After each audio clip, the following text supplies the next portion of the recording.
আমরা কেন আল্লাহকে দেখতে পাই না? মানুষের পক্ষে কি আল্লাহকে দেখা সম্ভব? আসসালামু আলাইকুম ওয়া রাহমাতুল্লাহ।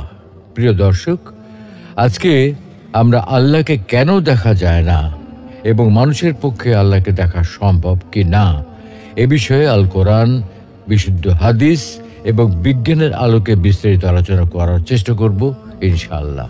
প্রিয় দর্শক, আল্লাহ তাআলার দিদার প্রতিটি মুমিনের চির আকাঙ্ক্ষার বিষয়।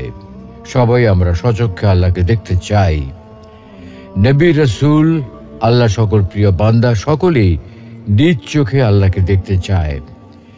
যে আল্লাহর জন্য এত সিজদা, এত আনুগত্য, এত ভালোবাসা, সেই আল্লাহকে না দেখতে চায় কে?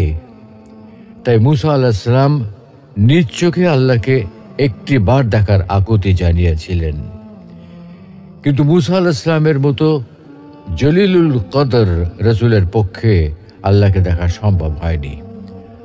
আমাদের প্রিয় নবী মুহাম্মদ সাল্লাল্লাহু আলাইহি সাল্লামের অন্তরেও আল্লাহকে দেখার ভীষণ আকুতি ছিল, কিন্তু সাইয়্যিদুল আম্বিয়ার পক্ষেও আল্লাহকে দেখা সম্ভব হয়নি। বস্তুত দুনিয়াতে কারো পক্ষেই আল্লাহকে দেখা সম্ভব নয়। আল্লাহকে দেখা সম্ভব না হওয়ার কারণটা কি?